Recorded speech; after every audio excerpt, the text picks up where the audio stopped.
따라서 할까요? 다윗의 인구조사. 우리나라는 5년에 한 번 인구조사를 실시를 합니다. 옛날에는 세금을 거두거나 또 군대에 들어가거나 부역할 사람들을 가리기 위해서 인구조사를 실시했습니다.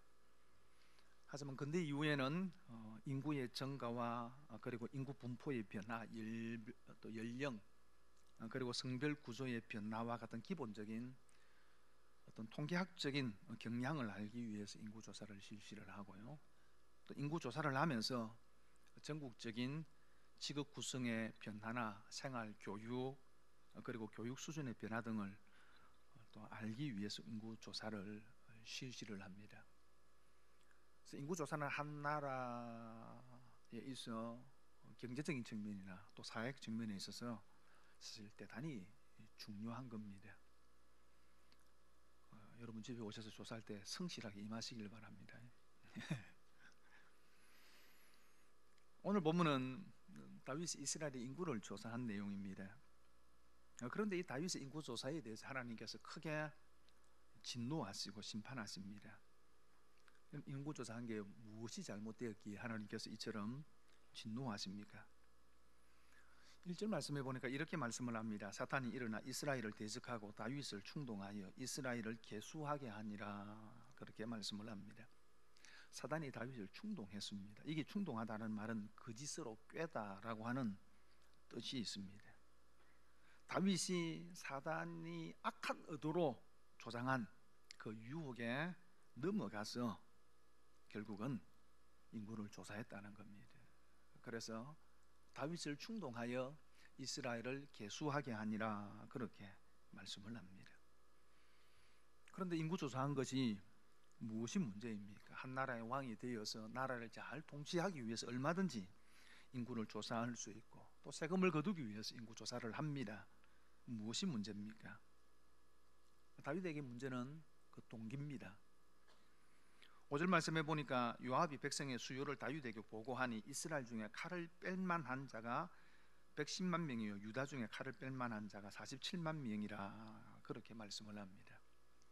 다윗이 인구조사를 한 것이 단순히 우리나라의 인구가 몇 명인가를 알고 싶어서 조사한 것이 아니었습니다. 조사의 대상은 칼을 뺄 만한 자였습니다. 다시 말하면 유사시에 동원할 수 있는 군대의 수를 파악한 겁니다. 다윗이 통치한 시대는 이스라엘 역사에 있어서 이스라엘이 가장 강력하고도 부강할 때이고 그리고 넓은 영토를 다스렸던 시대입니다. 강력한 군대를 가지고 있었지요. 다윗이 군대의 수를 파악을 해서 그것을 드러나고 자랑하고 그리고 그것을 의지하려 한 겁니다. 야, 우리나라 군대가 이만큼 된다. 그걸 드러내고 싶었던 겁니다. 의지하려 했던 겁니다. 믿음 없는 군대 장관인 요압도 이것이 심각한 문제인 줄 알았습니다. 그래서 다윗에게 이렇게 충언을 합니다. 내 주께서 어찌하여 이 일을 명령하십니까? 어찌하여 이스라엘이 범죄하게 하시나이까? 라고 이야기를 합니다. 인구를 조사하는 것이 단순히 다윗 한 사람의 죄가 아니고 이스라엘이 범죄하는 것이라고 이야기를 합니다. 하지만 이미 사단의 시험에 걸린 다윗의 마음을 돌이킬 수가 없었습니다. 이 일로 말미암아서 하나님이 징계하시고 그리고 다윗뿐만 아니라 이스라엘 백성들이 큰 고통을 겪게 되어지는 것이 오늘 본문의 내용입니다. 그런데 여러분 성경을 보면은 역대상하 원래는 하나로 묶어져 있었습니다. 그래서 역대기가 있고요. 그 다음에 사무엘상하와 열왕기상하가 있습니다. 이 두 분류 모두가 다 동일한 시대적 배경을 가지고 있어요. 사사기 이후에 사울과 다윗, 솔로몬, 임금 그리고 이후 왕정 시대를 기록하고 있는 성경입니다. 그런데 이 역대기와 열왕기의 차이는 기록의 시기와 그리고 목적이 좀 다릅니다. 역대상하는 이스라엘 백성들이 70년의 포로 생활을 마치고 다시 예루살렘으로 돌아왔을 때 기록된 성경이에요.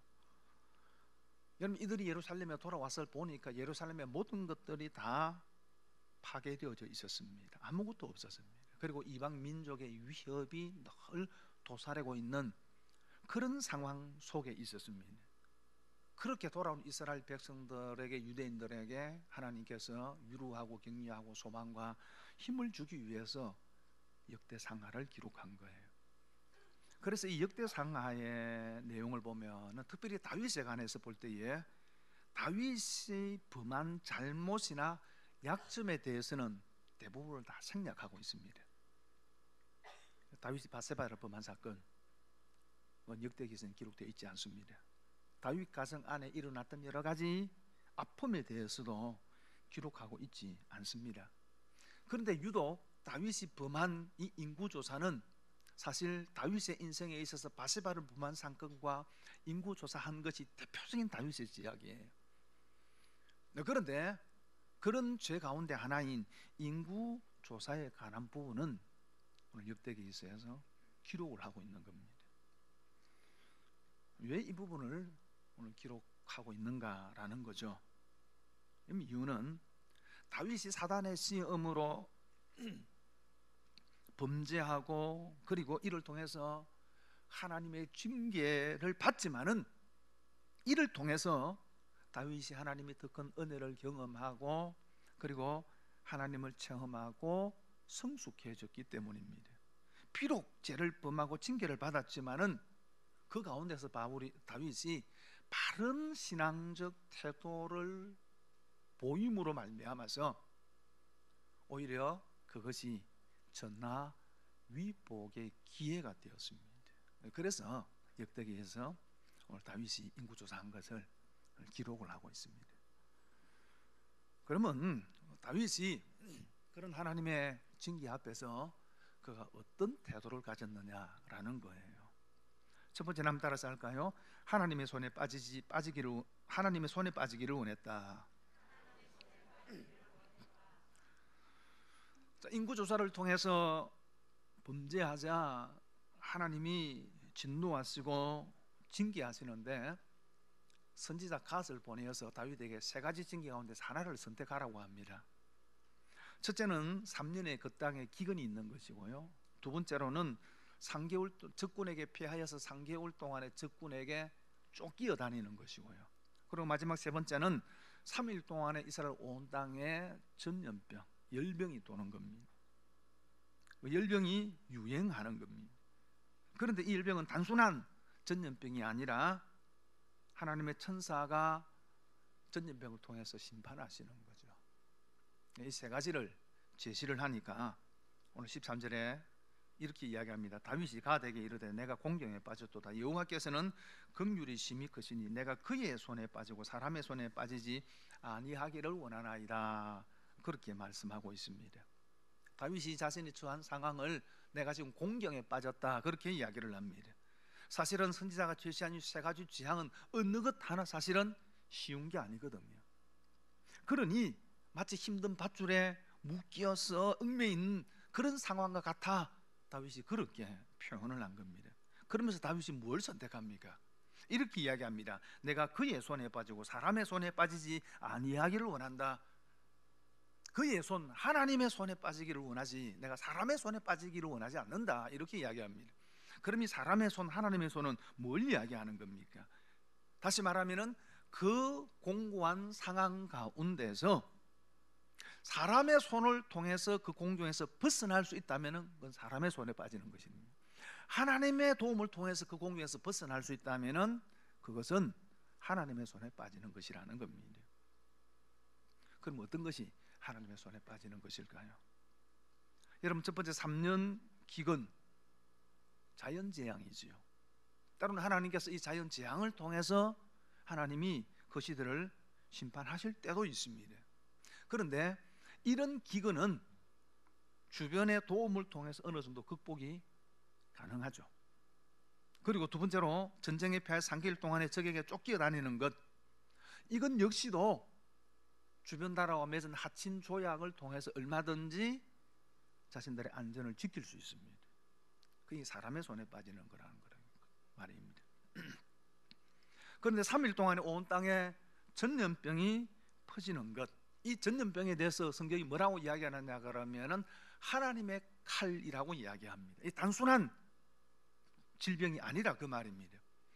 하나님이 직접적으로 그 땅 가운데서 내리시는 재앙이라는 거죠.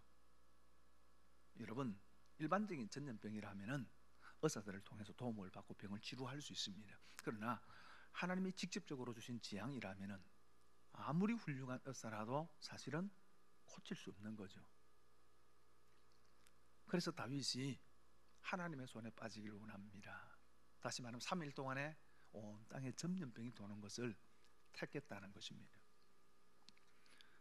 그런데 다윗이 그렇게 하면서 그냥 내가 3번 이렇게 안 하고 왜 하나님의 산호에 빠지기를 원합니다 라고 이런 말을 하는 겁니까? 결국은 다윗은 형벌로서의 전염병을 선택한 것이지만은, 그리고 그것이 자신의 죄로 말미암 생긴 것이긴 하지만은 결국 그것의 해결은 오로지 하나님께 달려 있다는 겁니다. 그래서 내가 하나님께 맡기겠다는 겁니다. 그러면서 다윗이 내가 하나님의 손에 빠지기를 원합니다 라고 하면서 그 이유를 이렇게 이야기합니다. 여호와께서는 긍휼이 심히 크시니. 이 말 앞에 왜냐하면 이라는 말이 본문에 들어가 있어요. 왜냐하면 여호와께서는 긍휼이 심히 크시기 때문이다 라고 이야기를 합니다. 다윗이 전염병을 택한 것이 비록 징계를 당하는 거지만은 하나님의 손에 빠지기를 원했던 이유가 하나님은 긍휼이 크신 분이시라는 겁니다. 그러니 얼마든지 그 위기와 어려움 속에서 회복이 가능하다는 겁니다. 왜? 하나님은 긍휼하신 분이기 때문에. 그래서 15절에 보면 하나님이 예루살렘을 멸하려 천사를 보내셨더니 천사가 멸하려 할 때 여호와께서 보시고 이 재앙 내림을 뉘우치사 멸하는 천사에게 이르되 족하다 이제는 네 손을 거두라 하시니. 이 전염병으로 말미암아서 아마 하루 정도 동안에 7만 명 정도가 죽음을 당했던 것 같습니다. 그래서 사무엘하 24장의 말씀에 보면은 아침부터 이 재앙이 시작이 되어졌는데 그렇게 이스라엘 백성들이 죽음 가운데 고통을 겪는 것을 보시고 하나님께서 마음을 뉘우치셨다, 불쌍히 여기는 마음을 가지시고 하나님께서 마음을 바꾸셨다는 겁니다. 그 재앙을 수도시켰다 그 말입니다. 여러분, 다윗은 하나님의 긍휼이 크신 분이기 때문에 그 하나님의 손에 빠지기를 원했고 그 믿음대로 하나님께서 긍휼을 베푸셨다는 것입니다. 그러므로 중요한 것은 하나님의 손에 있는 겁니다. 바벨론 공격으로 남쪽 유다가 멸망의 위기 앞에 놓여 있을 때에 하나님께서 예레미야 선지자에게 이렇게 말씀을 합니다. 너는 토기장의 집으로 내려가라. 내가 거기에서 너에게 이를 말이 있다. 그렇게 말씀을 하십니다. 그래서 예레미야가 토기장의 집으로 내려가 보니까 토기장이가 토기를 만들고 있는 거예요. 농로 거식이 있죠. 그릇을 만들 때 진흙을 올려놓고 원판을 막 이게 이제 돌리면은 잡고 있는 모양대로 이렇게 그릇이 만들어지잖아요. 그렇게 만들어지는데 까딱 손을 열어서 뭐 조금 이렇게 중심이 안 맞든지 하면은 돌아가는 흙이 망가지잖아요. 보니까 이 흙이 망가진 거예요. 그런데 이 토기장이가 그 토기를 버리지 않고 그 흙을 가지고 다시 또 다른 그릇을 만드는 것을 보게 되어진 겁니다. 그때 하나님께서 예레미야에게 이렇게 말씀을 합니다. 예레미야 18장 6절에 여호와의 말씀이니라 이스라엘 족속아 이 토기장이가 하는 것 같이 내가 능히 너희에게 행하지 못하겠느냐. 이스라엘 족속아 진흙이 토기장의 손에 있음 같이 너희가 내 손에 있느니라. 뭐라고 이야기하는 거예요? 진흙이 토기장이 손에 있을 때는 망가지더라도 그 토기장이가 그 진흙으로 또 다른 새로운 더 좋은 그릇을 만들지 않느냐.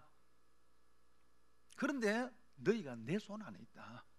너희들이 비록 바벨론의 포로로 잡혀가서 70년의 포로 생활의 고통을 겪게 될 것이지만은 너희가 내 손에 있는 이상 다시 회복된다.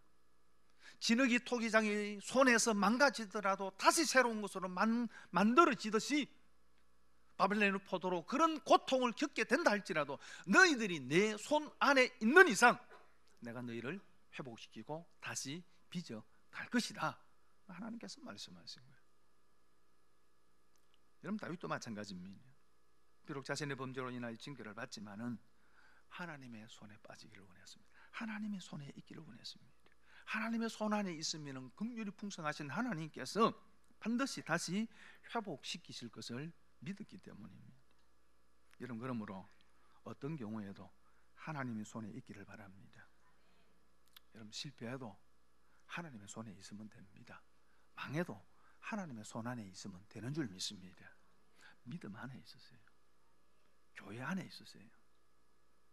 내가 뛰쳐나가가지고 한번 내 힘으로 잘해버리라 착각하지 마시고요. 하나님 안에, 믿음 안에, 교회 안에서 하나님의 긍휼을 기대하십시오. 하나님께서 긍휼을 베풀어 주실 줄 믿습니다. 그리고 또 하나는 다윗은 희생 없는 제사 드리기를 원하지 않았습니다. 다윗의 간절한 회개의 기도와 그리고 긍휼에 풍성하신 하나님의 응답으로 인하여서 전염병 재앙이 산비를 채우지 않고 멈추었습니다. 그러자 하나님께서 갓 선지자에게 다윗에게 가서 전해라는 것이 뭐냐 그러면은 네가 오르난의 타작마당에 가서 제단을 쌓아라. 다시 말하면 하나님께 제사를 드리라. 그렇게 말씀을 하셨습니다. 역대기에는 오르난이라고 되어 있고요. 또 사무엘하는 아라우나 그렇게 되어져 있습니다. 아라우나라는 것은 여부스식 이름이고요. 오르난 히브리식 이름입니다. 여부스라는 것은 여부스 족속은 원래 가나안 토착민입니다. 예루살렘에 살던 사람인데 다윗이 예루살렘성을 정명하고 수도로 삼은 이후에 많은 여부스 사람들이 여전히 예루살렘에 머물고 있었던 것 같습니다. 그래서 이 여부스 사람 타작마당에서 제단을 쌓아라라고 그렇게 말씀을 하니까 22절에 이렇게 말씀을 합니다. 같이 읽겠습니다. 시작. 다윗이 오르나니 이르되 이 타작하는 곳을 내게 넘기라. 너는 상당한 값으로 내게 넘기라. 내가 여호와를 위하여 여기 한 제단을 쌓으리니 그리하면 전염병이 백성 중에서 그치리라 하니. 다윗이 타작마당에서 오르난을 만나서 그 땅을 내게 팔라라고 이야기를 합니다. 그러면 내가 상당한 값을 지불하겠다라고 말합니다. 이게 상당한이라고 하는 것은 꽉 찬 충만한 상대를 의미하는 말입니다.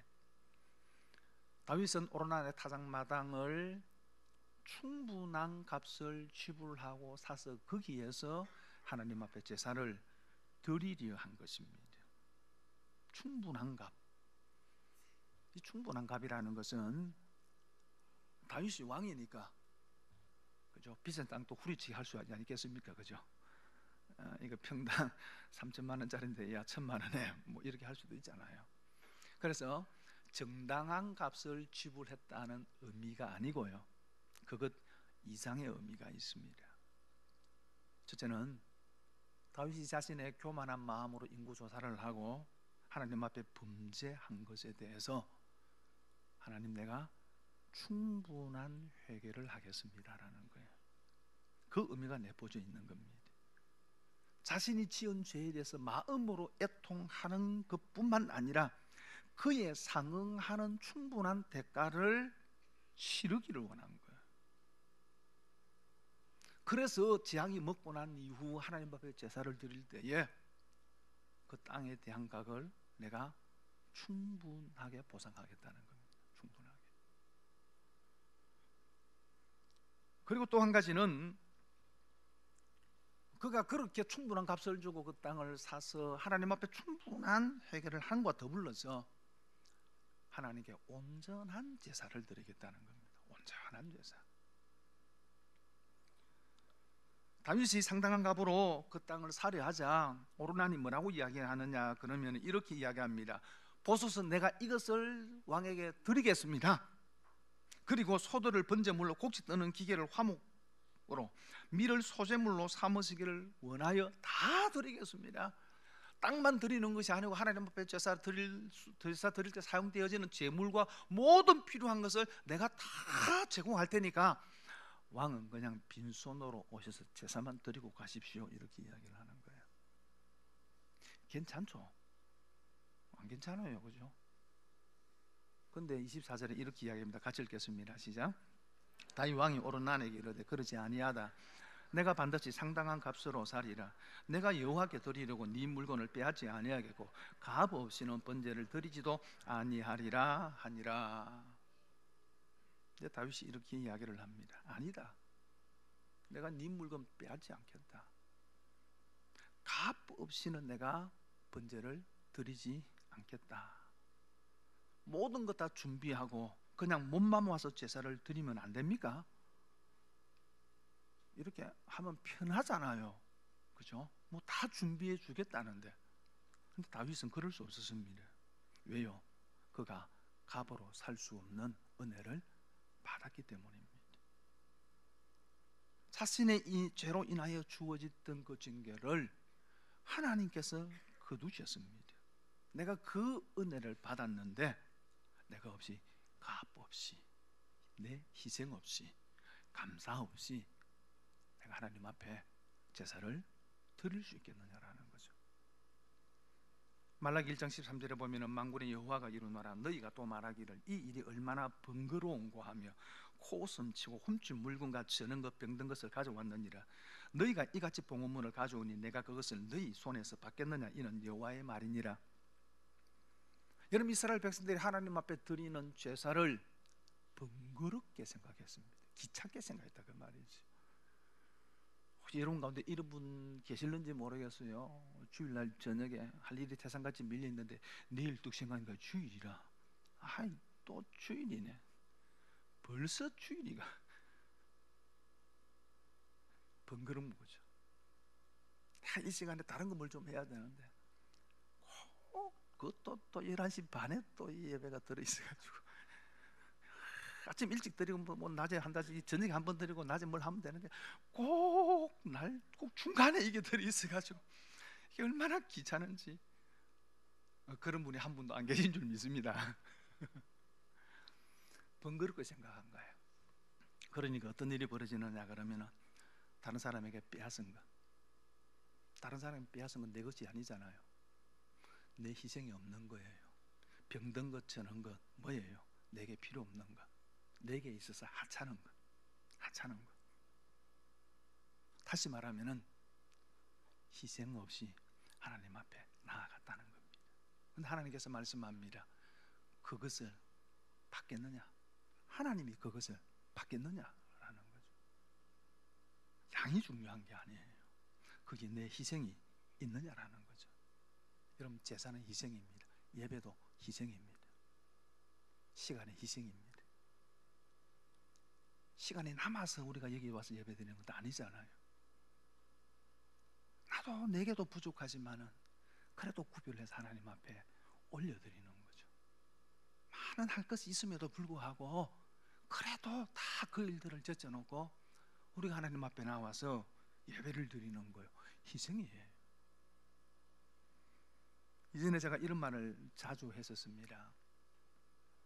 가치의 크기는 희생의 크기다라는 말을 제가 참 자주 했었습니다. 내가 어떤 것에 대해서 얼마만큼 가치 있게 여기느냐 하는 것을 보려고 그러면은 내가 그것을 위해서 얼마나 많이 희생하느냐를 보면은 알 수 있습니다. 여러분이 입으로는 나는 이게 제일 귀해라고 하지만은 그것을 위해서 여러분이 희생하지 않으면 그 결코 여러분에게 귀한 거 아니에요. 여러분, 5,000원짜리 물건을 속아서 5만 원을 주고 샀습니다. 속이 터지죠. 집에 돌아와가지고는. 그런데 그 5,000원짜리 물건을 내가 5만 원 주고 샀으면은 내게는 그 물건은 얼마짜리입니까? 5만 원짜리예요. 그래서 분명히 사고 나서는 막 쓸 데가 없는데 못 버려. 왜요? 5만 원이나 주고 샀는데 못 버려요. 그런데 5만 원짜리를 반짝 세일할 때 5천 원 주고 샀어요. 그러면 그 물건은 내게 얼마의 가치가 있습니까? 5천 원의 가치가 있어요. 그 물건의 자체가 가지는 가치도 중요하지만은 사실은 내가 그 물건에 대해서 지불한 가치가 곧 내가 그 물건에 대해서 가지는 가치예요. 희생의 크기가 가치의 크기라는 거죠. 기분이 좋아가지고 아내 옷 한 벌 사주려고 데리고 가게에 갔습니다. 가가지고는 옷 보고는 어이구 왜 이래 비싸노? 주인 보고 주인 이게 좀 더 싼 거 없어요? 그러면요 아내 얼굴이 막 찌그러집니다. 그럼 뭐라고 하는지 아십니까? 내가 그만한 가치도 안 되나? 그죠? 서울의 한 교회가 성장을 해서 교회당을 건축하게 되었습니다. 분리 개척을 한 교회였기 때문에 시작할 때부터 사실 성도들이 좀 많이 있었고, 그래서 볼링장을 구입을 해서 교회로 거기에 개척을 한 거예요. IMF 이후라 가격이 상당히 싸졌을 때였습니다. 근데 이후 시간이 좀 지나고 교회가 성장을 해서 교회를 건축하게 되어졌는데 그 땅을 팔면은 다른 데 가서 땅 구입하고 교회를 충분히 건축할 만큼의 땅값이 상승한 거예요. 할렐루야죠. 할렐루야. 근데 교회가 이상한 결정을 했어요. 교회 건축은 성도들의 희생으로 건축되어야 한다. 그런데 땅값이 상승한 이득으로 교회를 건축하는 것은 이건 바람직하지 않다. 그래서 상승한 부분을 사회에다 환원을 하고 성도들이 헌금을 내서 교회를 건축을 했습니다. 물론 모든 교회가 다 뭐 이렇게 하라는 건 아니에요. 그러나 그 정신이 귀하다는 거죠. 정신이, 우리의 희생이 있어야 된다. 우리의 희생이. 여러분, 예수 그리스도가 여러분에게 얼마나 귀한 분입니까? 얼마나 귀해요? 여러분이 그분을 위해서 얼마만큼 희생하는가를 보면 됩니다. 여러분이 그분을 위해서 무엇을 포기하는가를 보면 됩니다. 그럼 그게 결정이 나요. 보여져요. 예수 그리스도는 우리를 얼마나 귀하게 여길까요? 얼마나 가치 있게 여길까요? 자신의 생명을 줄 만큼, 자신의 생명을 십자가에 내어놓을 만큼 우리를 귀하게 여기셨습니다. 근데 우리는 그분을 얼만큼 귀하게 여깁니까? 뭘 포기하세요? 뭘 희생하세요? 그리스도의 몸인 교회를 위해서 여러분은 뭘 포기하십니까? 뭘 희생하십니까? 지난주에 각 기관의 총회가 있고 임원들이 세워졌습니다. 그리고 다음 주부터 또 내년도 교회 일꾼들, 부분들, 부장님들부터 이렇게 또 임명이 되어집니다. 여러분, 교회 직분은 명예가 아닙니다. 교회 직분은 영광이 아닙니다. 희생입니다. 희생입니다. 여러분이 희생한 만큼 귀하게 여기는 거예요. 가치 있게 여기는 거예요. 다윗이 충분한 값을 지불하고 오르난의 타작마장을 사서 하나님 앞에 번제하고 화목제를 드릴 때에 하늘에서 불이 내립니다. 하나님이 거기 임하셨다는 거죠. 그리고 천사가 하나님의 심판의 칼을 빼들고 있다가 그 칼을 칼집으로 다시 꽂습니다. 하나님이 다윗이 드린 제사를 기쁘게 받으셨다는 거죠. 그리고 21장 1절에 다윗이 이렇게 고백을 합니다. 같이 읽겠습니다. 시작. 이는 여호와의 하나님의 성전이요 이는 이스라엘의 번제단이라 하였더라. 구약에 보면 야곱이 형의 분노를 사고 아버지 집을 떠나 외삼촌 라반의 집으로 가면서 광야에서 노숙을 하죠. 꿈에 하나님이 나타나셨어요. 내가 너와 함께 있으니 네가 어디로 가든지 너를 지키며 이 땅으로 돌아가게 할 것이다. 네게 허락한 것을 다 이루기까지 내가 너를 떠나지 않겠다라고 하나님께서 말씀을 하십니다. 야곱이 잠에서 깨어 일어나서 이렇게 이야기를 하죠. 이곳이요, 이것은 다름 아닌 하나님의 집이요, 이는 하늘의 문이로다. 야곱이 거기에서 하나님을 경험하고, 여기가 하늘의 문이고 여기가 하나님 계신 곳이구나, 하나님의 집이구나, 그렇게 고백을 합니다. 오늘 다윗이 비슷한 고백을 하는 겁니다. 이는 여호와 하나님의 성전이요, 이는 이스라엘의 번제단이라. 그가 그렇게 하나님의 손에 빠지기를 원했고, 그리고 자신이 희생해서 희생 없는 제사를 드리기를 원하지 아니하고 충분히 희생해서 하나님 앞에 제사를 드릴 때에 하나님이 불러서 임하시고 응답하셨습니다. 하나님을 경험한 거죠. 하나님이 거기 임하신 겁니다. 그러자 그가 이야기합니다. 이곳이 하나님의 성전이다. 여기가 하나님의 성전이 지어질 터다라는 것입니다. 그래서 그곳에 성전이 지어집니다.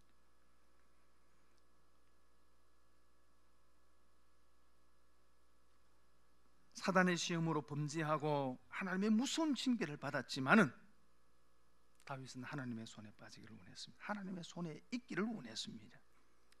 그리고 희생 없는 제사를 드리기를 원하지 않고 충분한 값을 지불하고 희생하고 하나님 앞에 제사를 드릴 때 하나님을 경험합니다.